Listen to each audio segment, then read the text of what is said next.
નમસ્તે મિત્રો, દીર્ઘ educational classic ચેનલમાં આપનું ફરી એકવાર ખૂબ ખૂબ હાર્દિક સ્વાગત છે. મિત્રો, આજે આપણે શ્રી ચુનીલાલ મડિયાની સરસ મજાની નવલકથા જોઈશું. તો ચાલો મિત્રો, વિડીયો શરૂ કરીએ. શરણાઈના સૂર. માંડવો વધાઈ ગયો હતો. ગોત્રીજ પાસે પગલાપણું પતી ગયું હતું. ઘરના ટોંડલે વરઘોડિયાએ કંકુના થાપા પાડી લીધા હતા. જાનને શીખ દેવાઈ ગઈ હતી. ધર્મદાના લેત્રી ચૂકાઈ ગયા હતા. વેવાઈઓ એકબીજાને વહાલપૂર્વક ભેટી લીધા હતા. રમણ દીવડો પેટવાઈ ગયું. વર કન્યા માફળા ગાળામાં ગોઠવાઈ ગયા હતા. સામેથી આવતી પરિહારીની શુભ સુકન સાંપડી ગયા હતા અને ગાડાનું પેંડું સિંચાઈ ગયું. અને ડોસા રમજુ મીરે શરણાઈનો સૂર છેડ્યો હતો. ડોલીએ ઢોલ પર દાંડી પાડી હતી. સુહાગણોએ ગીત ઉપાડ્યું હતું અને ગૌરીની જાન ઉગલી ગઈ હતી. ગામડા ગામની એ સાવ સાંકડી શેરીમાં કોઈના ઘરની પછીત તો કોઈના કરા સાથે ઘરું ધફડાતું ગાડું માંડ માંડ કરીને શેરી સંસરું નીકળી ગયું હતું. ત્યાં તો મીરની શરણાઈ સંભળાઈને બાજુના બેરાઓ વરરાજાને જોવા એકઠા થઈ ગયા હતા. લાજના લાંબા ઘૂમટામાંથી જોઈ શકાય એટલું ઝીણી નજરે જોઈને તેઓ કહેતા હતા કે આ ભૂદર મેરાઈનો જમાઈ, ગૌરીનો વર, હાથમાં તલવાર લઈને કેવો બેઠો છે. નાકા ઉપર નિયમ મુજબ મેઘો ડોલીદાદા લેવામાં આડો ફરીને ઊભો રહ્યો. રમજીએ પણ શ્વાસ ઘૂંટીને શરણાઈ દબાવી. કન્યા પક્ષની સ્ત્રીઓએ ગીત ઉપાડ્યું. આ 10 પીપળો, આ 10 દાદાના ખેતર. વર પક્ષની જાન રાણીઓએ સામું ગીત માંડ્યું. ખોલો ગૌરીબાઈ ઘૂમટા, જુઓ સાસેરના રૂપ. એક રાણો ને બીજો રાજ્યો, ત્રીજો દલ્લીનો દિવાન. ગીતોના સૂર વધારે વેધક હતા કે શરણાઈના એ નક્કી કરવું શ્રોતાઓ માટે મુશ્કેલ બની રહ્યું. મીરે શરણાઈની એવી તો રમઝટ જમાવી હતી કે વરના બાપ પણ એના રસસ્વાદમાં દાદ આપવાનું વિસરી ગયા હતા. પરિણામે ગીતો અને ઢોલ શરણાઈનું સારી વાર સુધી તારસી રોજ બોલી રહ્યું. આખરે જ્યારે વરના બાપનો હાથ કોથળીમાં ગયો ને રમજુના હાથમાં પાલવી પડી, ત્યારે જ એણે પીઠ ફેરવીને જાન આગળ વધી હતી. રમજુની શરણાઈએ આખી બજારને જગાડી દીધી હતી. કામઠા વેપારીઓ 1000 કામ પડતા મેલીને ઉગલતી જાનને અવલોકવા દુકાનોને ઉંબરે આવી ઊભા. આખું સરઘસ અત્યારે જાજવલ્યમાન રંગો વડે સોહાતું હતું. મોખરે રમજુના માથા પર લાલ મદ્રાસી ફેટાના લીરા ઉડતા હતા. મેઘા ડોલીએ લીલા રંગનું માથા બંધાણું બાંધેલું હતું. જાનૈયાઓ ને વેવાઈવાળાઓ તરફથી કંકુના થાપા મારવામાં આવેલા, તેથી એ આખો સમૂહ લાલ ભડક લાગતો હતો. હીર ભરતાના ઝૂલને શીંગડીઓ વડે શણગારેલા બળદ તો સાવ જુદા જ તરી આવતા હતા. અને ગાડામાં બેઠેલા વરરાજાનો જરિયન જામો, એમના હાથમાંથી તરવારનું રંગીન મિયાન તેમજ કન્યાનું પંચરંગી પટોળું એક વિશિષ્ટ રંગ સૃષ્ટિ રચી જતા હતા. એમની પાછળ વિદાય ગીતો ગાતી સુહાગણોના અવનવા પટકૂળોમાં તો રંગમેળો જ જોવા મળ્યો હતો. અને આડે દિવસે ઉડ લાગતી બજારમાં રમઝુમીની શરણાઈએ નવી જ દુનિયા રચી કાઢી હતી. અને એના સૂરની મોહિની એવી હતી કે સાંભળનારને એ મત ભૂંજાવી મૂકે અને એની અસર કાન વાટે સીધી હૃદય પર ચોટ મારીને હૃદયના એ પરિતોષનો નશો સીધો મગજમાં પહોંચે એવો પ્રાકૃતિક જનોએ આ શરણાઈની સુરાવલી સમજાય કે ન સમજાય અને મંત્રમુગ્ધ બનીને એ ડોલી ઉઠે તો ખરા જ ને. બાર બજારે ચોગનમાં ઊભીને રમજીએ અડાણો ઉપાડ્યો હતો. એ ઉન્માદભરી તરજનું બંધારણ ભાગ્યે જ કોઈ લોકો સમજતા હતા. છતાં એમાં રહેલો આનંદ અને ઉચ્છરંગ તોફાન અને મસ્તી સહુ શ્રોતાઓ માણી રહ્યા હતા. એમની આંખ સામે તો વાતે વાતમાં છણકા કરતી, આંખમાંથી અગન તણખા વેરતી, ખોટે ખોટા ઋણસના લેતી, વળી પાછી પતિના પ્રમોદચારે રીઝી જતી, અજબ નટખટ ને નખરાણી નવોઢા રમી રહી. અભણ રમજુ ડોસા પાસે શબ્દો ન હતા, કેવળ સૂર હતા અને એ સૂર વડે જ આવી સૃષ્ટિ ખડી કરી જતો હતો. નમતે બપોરે ઊભી બજારે સાવ શુષ્ક વાતાવરણ પણ સાસરીએ સોળથી પતિ મિલન ઉત્સુક પરિણીતાનું કલ્પનાચિત્ર શ્રોતાઓની આંખ સામે તરવરી રહ્યું હતું. એ આ મેઘા ઘેલા માણસે સાંધ્ય કરેલી શૂર શક્તિની જ બલિહારી હતી અને હર ઘડીએ વધારેને વધારે ઘૂંટા જતા અડાણના શૂરમાં શ્રોતાઓ કરતા વધારે તો રમઝુ મીર પોતે રમણાણ લાગતો હતો. આંખ મીચીને ગલોફા ફૂલાવીને એ શરણાઈમાં શ્વાસ રેડતો જતો હતો અને નિર્જીવ વાદ્યને જીવંત બનાવતો જતો હતો કે ગામ આખું લાંબા અનુભવને પરિણામે જાણતું થઈ ગયેલું કે રમઝુ એકવાર એની શરણાઈમાં ફૂંક મારે પછી એને સ્થળ કે સમયનું ભાન ન રહે. માત્ર પરગામથી ગગો પરણવા આવેલા તળસી વેવાઈને આ વાતની જાણ નહોતી. તેથી તેઓ મીરને દાદાના પૈસાનો લાલચુ ગણીને પાવલું ફેંકી રહ્યા પછી આગળ વધવાની ઉતાવળ કરી રહ્યા હતા. તળસી વેવાઈને સૂરજ આથમતા પહેલાં પોતાને ગામ સણસરે પહોંચી જવાની ઉતાવળ હતી. તેથી શરણાઈવાળાને આદેશ આપી રહ્યા હતા કે હાલો મીર, હાલો, ઝટ વહેતા થાવ. પણ અડાણના સૂરમાં ગળાડૂબ સોલા લેતા રમઝુને આવા આદેશ સાંભળવાની નવરાશ જ ક્યાં હતી. મીર એની શરણાઈમાં સમય બગડતો જતો હતો ને અને તળસી વેવાઈને મનમાં ચટપટી ચાલતી હતી કે આ ગતિએ રૂપિયે ગજને હિસાબે આગળ હાલશું તો ક્ષણોસરે પૂગતા સાંજ પડી જશે ને. અંધારે સામૈયા કરવા હરાજીની કિચન લાઇટ મંગાવી પડશે. મોંઘીગાટ બત્તીના બિલ ભરવાને બદલે વેવાઈએ આ મુફલીસ મીરને જ પાવલું વધારે દાદા આપીને આગળ વધાર્યા કર્યો. પણ શરણાઈના સૂરમાં ડાબેથી જમણે ડોલી રહેલા રમઝુને દાદ પેટે ફેંકાતા પૈસા ગણવાની ક્યાં નવરાશ હતા. મેઘા ડોલીએ ધૂળમાંથી સિક્કા વીણી લીધા અને રમઝુને કહ્યું કે હાલો મીર, હવે હાવ કરો હાવ. પણ આવી સૂચના એ કાને ધરે એમ ક્યાં હતો. આખરે બુદરમેરાઈ પોતે જ આગળ આવ્યો ને રમઝુને રીતસરનો હડસેલો મારીને સંભળાવ્યું. હવે હાલ એની ઝટ, હાલ એની આમ ડગલે ને પગલે દાદ લેવા ઉગતો રહીશ તો કેદી પાદર પોગાડીશ. મેરાઈના હડસેલા સાથે ઉગ્ર અવાજે ઉચ્ચારેલા વેણ કાને પડ્યા ત્યારે જ મીરને ભાન થયું કે અત્યારે ઊભી બજાર બાંધીને ઊભો છું ને મારે તો હજી જાનને ગામ ઝાપા લગી દોરી જવાની છે.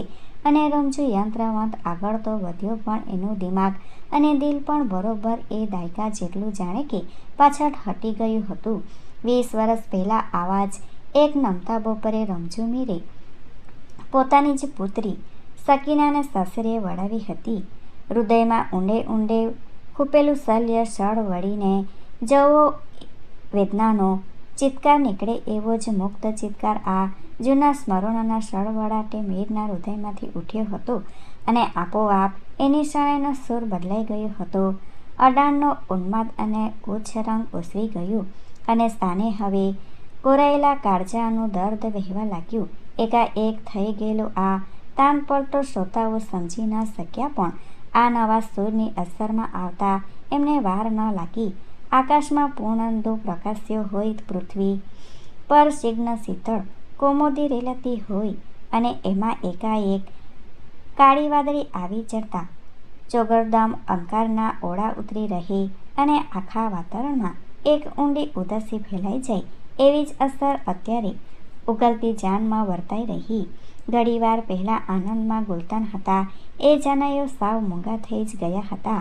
ગીત ગાતી સુહાગણોએ પણ જાણે કે શરણાઈની અસર તળે જ વધારે કરુણ વિદાય ગીતો ગાવા માંડ્યા હતા અને આછલા કંકુ ધોળ રે લાડી, આછલી પિયળ કાઢાવું, તારા બાપના ઝૂંપડા મેલ્ય હો લાડી, તળસીભાઈને મેટ્યું દેખાડું. રમઝુ ડોસો અને શરણાઈ વગાડવામાં અને પોતાના દિલમાં ભારી વેદના વ્યક્ત કરવામાં જ ગુલતાન હતો. છતાં આ ગીતોમાં ગવાતી વેદનાના વશમાં વેણે એને કાને અથડાઈ જતા હતા ને આપમેળે જ હૃદય સંસરા ઉતરી જતા હતા કે પરિણામે એના સૂરમાં બમણું દર્દ ઘૂંટાતું જતું હતું. અત્યારે ગૌરીના પિતા બુદરમેરાઈ પુત્રીની વિદાયને કારણે વિષાદ અનુભવી રહ્યા હતા પણ એથી અટકો વિષાદ તો રમઝુ મીરના હૃદય પર છવાયો હતો. દિશા શૂન્ય બનીને એ કેવળ આદતને જોરે એક એક ડગલું આગળ વધતો જતો હતો અને દરેક ડગલે જીવાઈ ગયેલી જિંદગીનું એક એક દ્રશ્ય એની ઝામર મોતિયા વડે ઝંખવાતી આંખ આગળ તાદૃશ્ય થતું જતું હતું. ભર જુવાનીમાં ઘર ભંગ થયેલા રમજુને 2 વર્ષની મા વિહોણી બાળકીની માતા બનવું પડેલું. ઓજત નદીને હેઠવાસને આરે રમજુએ બાળકી સનકીના બળોતિયા ધોયેલા એ દ્રશ્યની શાહીદી આપી શકે એવા ઘણા ડોસા ડગરા તો ગામમાં હજી હયાત હતા જ. રમજુને આ દુનિયામાં 2 જ પાત્રો જોડે દિલ્લગી બંધાઈ ગઈ હતી. એક તો મેર કુટુંબમાં પેઢી દર પેઢી વારસામાં મળતી આવેલી શરણાઈ અને બીજી મૃત પત્નીના મીઠા સંભાળણા રૂપે સાંપડેલી સૂરજમુખીના ફૂલ જેવી સકીના. તેથી જ એણે પોતાના દિલની દુનિયામાં ત્રીજા કોઈ પાત્રને પ્રવેશ કરવા જ દીધું નહોતું. કોમના માણસોએ ફરીવાર નિકાહ પડવાનો બહુ આગ્રહ કરવા છતાં પણ જુવાન મીર પોતાના નિર્ણયમાં મક્કમ રહ્યો હતો. રમજુએ સકીનાને સગીમાં કરતાં એ સવાયા હેતથી ઉછેરીને મોટી કરેલી. સકીના લાડ ચાક તો લોકવાયકા સમા થઈ ગયેલા જ હતા. માતા તેમજ પિતાના બેવડા વાત્સલ્યથી રમજુ પુત્રીના લાલન પાલન કરતો હતો. પોતે કોઈ વાર સૂકો રોટલો ખાઈને ચલાવી લે પણ પુત્રી તો પકવાન જ જમાડે. પોતે ફાટ્યા તૂટ્યા કપડા પર શો થીંગડા મારે પણ સકીના તો ફૂલ ફપાટા બનાવીને જ બહાર કાઢે. નમાય પુત્રીને જરા પણ ઓછો ન આવે એની તકેદારી રાખવા માટે રમજુ એને ઓછો વાના કરતો. સકીના કાખમાં બેસવા જેવડી હતી ત્યાં સુધી તો રમજુ એને 24 કલાક પોતાની સાથે જ ફેરવતો. કોઈના સામેના શણગાર વગડા જવાની હોય તો પણ સકીના તો એની કાખમાં જ બેઠી હોય અથવા તો પિતાના ગળામાં હાથ પોરવીને પીઠ પર ભાજી પડી હોય. રમજુ વરઘોડામાં શરણાઈ વગાડતો હોય કે ફુલેકામાં ફરતો હોય ત્યારે એની પીઠ પર વાંદરીને પેઠે વળગેલા બળોતિયાની જેમ વળગી રહેલી આ બાળકીનું સુભગ દ્રશ્ય તો વર્ષો સુધી આ ગામમાં સુપરિચિત થઈ ગયેલું. સાચી વાત તો એ હતી કે શરણાઈ તેમજ સકીના બંને આ વિધુર આદમીની જિંદગીમાં તાણાવાળીની જેમ વણાઈ ગયા હતા. શરણાઈ અને સકીનાની હાજરીમાં રમજુ પોતાને આ દુનિયાનો શહેનશાહ સમજતો. ઘણીવાર નમતી સંધ્યાએ પોતાના કુબામાં આંગણામાં બેઠો બેઠો રમજુ કેવળ મોજ ખાતર શણગાઈમાંથી સૂર શેરતો ને સકીનાને રીઝવતો. બાળકી ગેલમાં આવીને કાલું કાલું બોલવા લાગતી.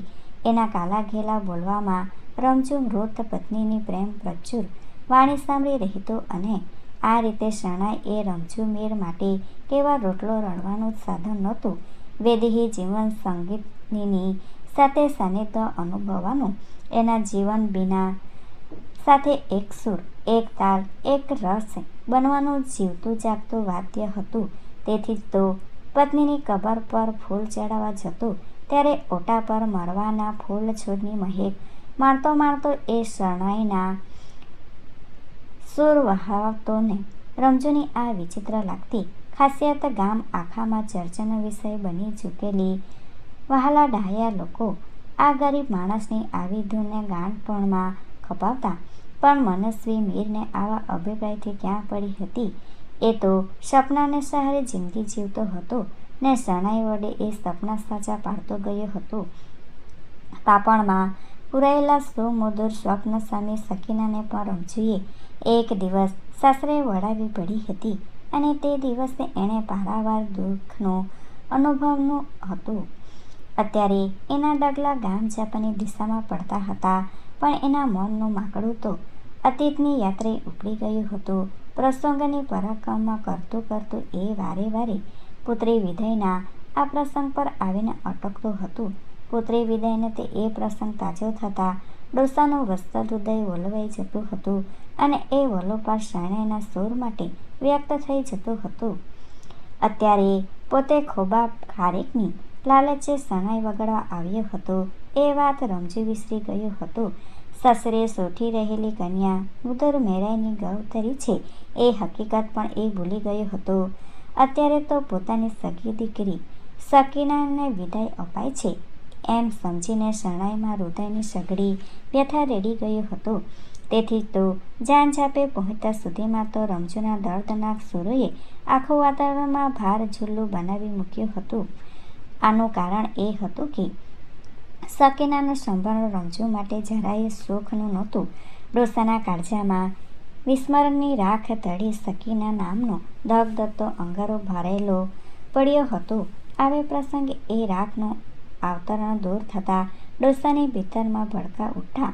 કારણ એ હતું કે સકીનાને સાસરે મોકલ્યા પછી 8મે દિવસે એના ભેદી મૃત્યુના વાવડ આવેલા. એ મૃત્યુનો ભેદ રમઝુ પણ ઉકેલી શકેલો નહીં. એનું રહસ્ય ગામ આખામાં આજ સુધી ગોપિત જ રહેવા પામેલું. એક અઢળક એવી હતી કે સકીનાને જે ગામમાં વરાવેલી ત્યાંના 2 ભરૈયાને ઝરૂકા કુટુંબની જુવાનીની નજર આ જુવાનીના જોબાન ઉપર ઠરેલી. માથે ભારે ગણાતી મીર કોમના 2માંથી એક જૂથને તો રમઝુનું નારાજ કરવું પડેલું એમ હતું. પણ એ અટકી કોમના માણસો નારાજ થઈને જ બેસી રહે એવા સોજા નહોતા. અને સકીનાની જુવાનીને અકળાઈને એમના વૈરાગ્યને વીંઝણું ઢળતો ને એમાંથી બંને વેલીઓ વચ્ચે વસમાં વેરની આપ-લે થઈ ગઈ. આખરે એમાંથી તરવારની ધાર ઝબકી ગઈ હતી. બંને પક્ષો ઝાપટે આવ્યા હતા અને એમાંથી જ કહે કે એ સકીનાનું કાટલું કાઢી નાખવામાં આવેલું. અને આવા સમાચાર સાંભળીને રમઝુને વાજાઘાત લાગેલો. સકીનાના અકાળ મૃત્યુથી ડોસાએ પુત્રી તેમજ પત્ની બંનેના દેહવિલયનો બમણો વિયોગ અનુભવેલો હતો. દિવસો સુધી તો એ અવાક થઈ ગયેલો હતો. એની ચિત્ત બ્રહ્મ જેવી દશા જોઈને લોકો કહેતા કે ડોસાની ડાગડી ચસકી ગઈ છે. તેથી જ તો પાદરમાં પહોંચ્યા પછી રમઝુએ શરણાઈની તાન ઉપર આમથી તેમ ડોલવા માંડ્યું હતું. ત્યારે લોકોએ એને ગાંડામાં ગણી કાઢ્યો ને પીપળા હેઠે ગાડું થોબ્યું અને ગૌરીની સરખી સમોવડી સહિયારો એક પછી એક વિદાય આપવા આવી. સહુ બહેનપણીઓ ગૌરીની નજીક ગઈ અને ઘોટણિયાના કાનમાં ધીમી ગોષ્ઠી કરીને આંસુભરી આંખે પાછી આવતી હતી. ઘર ચોળાના ઘૂંઘટાની આડસે રડી રહીને ગૌરીની આંખો લાલ હિંગડા જેવી થઈ ગઈ હતી. એ તો અત્યારે જ ખબર પડી. હિભકતી પુત્રીને જોઈને માતાનું હૃદય હાથ ન રહ્યું. સાથે આણેલી ટબોડીમાં ગૌરીને 2 ઘૂંટડા પાણી પાઈને તેઓ કોચવાતે હૃદયે દૂર ચાલ્યા ગયા હતા. પણ એમની પાપણ પણ આવીને અડકેલા આંસુ રમઝુની નજર બહાર નહોતા રહ્યા. પણ લાગણીના આવેશમાં માતા જે ભાવ વાચા દ્વારા વ્યક્ત નહોતી કરી શકતી એની અભિવ્યક્તિ રમઝુ પોતાના સુર વાટે કરી રહ્યો હતો. આમ તો આ પાદરનો પીપળો અને ચબૂતરો ગામની સેંકડો કન્યાઓની વિદાયનો સાક્ષી બની ચૂક્યો હતો. અને રમઝુ પોતે પણ આવા અસંખ્ય વિદાય પ્રસંગોને શરણાઈ વગાડીને સાટામાં રૂપિયા રોડો મહેનતાણું મેળવી ચૂક્યો હતો.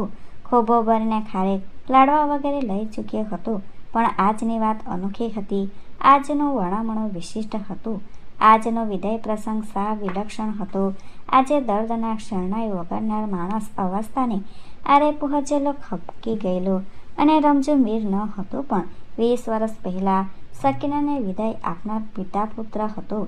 તેથી તો તળસી વેવાએ પાયલાથી માંડીને બાધા રૂપિયા જેવડી મોટી રકમની 3 વાર દાદ આપવા છતાં રમઝુ શરણાઈ બંધ કરીને પાદરમાંથી પાછો ફર્યો નહીં ને કન્યા પક્ષ તરફથી કારણોની પરાકાષ્ઠામાં સમૂહ વિદાય ગીત ઉપડ્યું હતું. દાદાને આંગળ આંબલો ઘેર ગંભીર જો એક રે પાંદડું અને તોડ્યું. દાદા ગાળ મને દેજો અમે રે લીલુડા વરની ચકલડી. માત્ર ગૌરી નહીં, ગૌરીના ગોઠણીઓ જ નહીં, કન્યાના આપતજનો જ નહીં પણ સીમાડાનું સમગ્ર વાતાવરણ જાણે કે ડુસકા ભરતું લાગ્યું હતું. અને મીરની શરણાઈએ આ શોકમગ્ન વાતાવરણ સાથે અજબ સંવેદ સાંધ્યો હતો.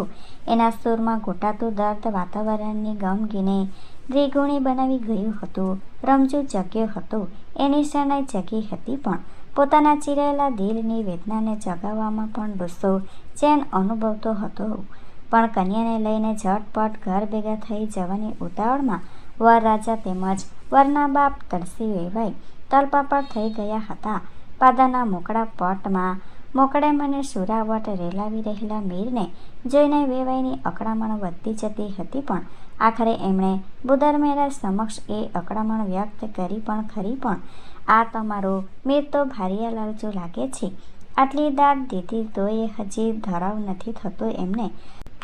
અમારે તો અહીં સીમાડે જ સૂરજ આથમી જશે એમ લાગે છે. વેવાઈની ફરિયાદ સાંભળીને તુરત બુદરમેરાએ જાનનો માર્ગ રોકીને ઊભેલા મીર પાસે જઈ પહોંચ્યા અને મોટે સ્વાદે સંભળાવ્યું, એલા ડોસલા, આવો ભૂખવાળો ક્યાંથી થયો?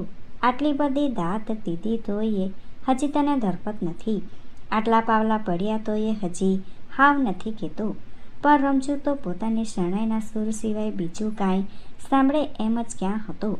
કંટાળીને બુદરમેરાએ વેવાઈને કહ્યું, ડોસાની ડાગડી જરાક ચસકી ગયેલી છે, દુખ્યો જીવે છે ને એમાં પાછી પાકી અવસ્થા થઈ એટલે હવે કળ વળકનું ભાન નથી રહ્યું. હવે એને હવે ભલે કળ વળકનું ભાન ન હોય તો પણ અમારે અશ્રુ થઈ જશે એનું શું?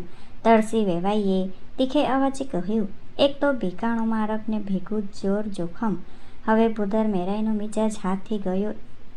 એમના દાંત પેટે જમીન પર ફેંકાયેલા સિક્કા વળીને પરણે મીરની મુઠ્ઠીમાં પકડાવ્યો ને પછી એને હડસલો મારીને કહ્યું, એલા લપરા, હવે તો મારક મોકળો કરીને ઘર ભેગો થા. હજી તારે કેટલા રૂપિયા એકાવા છે કે પછી મીઠા ઝાડવાના મૂળ ખાવા છે? માળા માળક બુદરમેરાઈના હડસલાથી માર હાલ્યો તો ખરો, પણ પોતાના ઘરને ગામને માર્ગે નહીં, સીમને માર્ગે, સણસરાને ગેડે. આ તો હજી સગવડ નથી મિલતું. તળસી વેવાઈ કંટાળીને બોલ્યા, આ તો અમારી મૌર્ય વૈદ્ય થયો. મર થાતો સીમને માર્ગે સામે ચાલતા. રમજને જોઈ બુદરમેરાઈએ કહ્યું, થાકશે એટલે એની મેળે પાછો આવતો રહેશે. અને પછી વેવાઈને છેલ્લી સૂચના તરીકે ઉમેર્યું, હવે ખબરદાર, એને રાતું કાવડિયું પણ આપ્યું છે તો તમે પહેલેથી છૂટે હાથે દાદ દેવા માંડી એમાં ડોસો સોનાના ઝાડ બાળી ગયું. પણ હવે ભૂંગળું ફૂંકી ફૂંકીને મરી જાય તો એ સામો જોશોમાં. અને પછી બંને વેવાઈઓ ભાવે કરીને ભેટ્યા અને જાણ સણસરાને કેળે ચડી. રમજુ હજી પણ ધૂનમાં ને ધૂનમાં જાની મુખરે ચાલ્યા જ કરતો હતો, પણ પાછળ પાદરમાં ઊભેલા લોકો આ ગાંડા માણસની હાંસી ઉડાવતા હતા. અને પછી પુત્રી વળાવીને કુટુંબીઓ ભારે હૃદયે ઘર તરફ પાછા ફરતા હતા. ત્યારે સ્ત્રીએ છેલ્લું ગીત ઉપાડ્યું હતું. એક આવ્યો તો પરદેશી પોપટો, બેને રમતા તા માંડવા હેઠે, દુતારો ડૂબી ગયો. ધૂનમાં ને ધૂનમાં મોટા મોટા ડંગ ભરતા રમૂજને કાને આ ગીતના વેણ આછા પાછા અથડાતા હતા, પણ એને ખ્યાલ નહોતો કે પોતે કઈ દિશામાં ચાલી રહ્યો છે. પુત્રી વિયોગના દુઃખ દર્દમાં એ જાણે કે શૂન્યતા થઈ ગયું હતું. અને હવે તો જાનૈયો પણ મીરની મસ્કરી શરૂ કરી હતી. સાવ મજમેર થઈ ગયો લાગે છે. માગણ કીધા એટલે હાવ આંગળી દેતા પોચાને જ વળગશે ગમે તેવી તોય અંતે તો વહયાની જાતને જીવને સંતોષ જ નહીં થાય. માર વગડ્યા કરી એનું ભૂંગળું હાલી હાલીને પગે પાણી ઉતરશે એટલે આફડું પાછું વળશે ને ઠેઠ સણોસા સુધી વગડતો આવે તો એ શું વાંધો છે? સામાયામાં પણ આની જ શરમાઈ કામ આવશે. ગામના મીરને રૂપિયો ખડકવો મટ્યો, પણ રમજુ સણોસા સુધી ન ગયો. વચ્ચે કબ્રસ્તાન આવ્યું કે તરત એના પગ થંભી ગયા. ધણમાંથી પાછું ફરેલો ઢોર ગમનનો ખીલો સૂંઘીને ઊભો રહી જાય એમ કબ્રસ્તાનમાંથી આવતી મરવા સોડની પરિચી સોડમ નાકમાં જતાં જ મીર ખચકાઈને ઊભો રહી ગયો. પાછળ વર કન્યાને લઈને ગાડું આવતું હતું. એની પાછળ જુવાન જનૈયાઓની ઠીઠિયાઠોરી સંભળાતી હતી. રમજુ આંખ સામે સાસરે સોંટવી ગવરી નહીં પણ શકીના પસાર થઈ રહી. તુરત એનો હાથ ગજવા તરફ વળ્યો. પાદરમાં બુદરમેરાએ ધૂળમાંથી ઉછરડો કરીને પરાણે ગજામાં નાખેલા પૈસા હાથ આવ્યા. જોયું તો સાચે જ દોથું ભરાય એટલા સિક્કા દાદમાં મળી ચૂક્યા જણાયા. રાગ રમજુ તો રાજી રાજી થઈ ગયો. હરખભર્યો એ ગાંડા નજીક ગયો ને બોલ્યો, લે ગગી, આ કાપડાના કરીને આપું છું, અને હજી તો આ રકમનો સ્વીકાર કે અસ્વીકાર થાય એ પહેલાં તો ઉતરતી સંધ્યાના ઉજાસમાં રમજુ કબ્રસ્તાનમાં દાખલ થઈ ગયો. એની એક આંખે સામે ગૌરીનું કાપડું ને બીજી આંખે સામે શકીનાનું કફન તરવરી રહ્યું. આ ચસકેલા માણસના આવા વિચિત્ર વર્તાવ બદલ જનૈયો ફરીવાર ચેષ્ટા કરતા આગળ વધ્યા જતા હતા. દિવસને આથમતે અજવાળે રમજીએ મૃત પત્નીની કબર પાસે બેસીને સરસ સુરાવટ છોડી. એમાં મિલન અને વિયોગના મિશ્ર ભાવોની ગંગા જમના ગૂંથાઈ ગઈ હતી. પવનની પાંખે ચડીને એ સૂર મોડે મોડે સુધી ગામમાં તેમજ સીમા સંભળાતા રહ્યા અને અનેક મિલો ઉત્સવ તેમજ વિયોગી આત્માઓ આ સુરવાટામાંથી એક સરખી શાંતા અનુભવતા રહ્યા. પણ કમનસીબે રમજૂની શરણાઈની આ છેલ્લી સુરાવટ હતી. એ પછી એ શરણાઈ કે એ સૂર ગામ લોકોને કદી સાંભળવા મળ્યા જ નહીં. Thanks for watching. Please subscribe my channel. Thank you.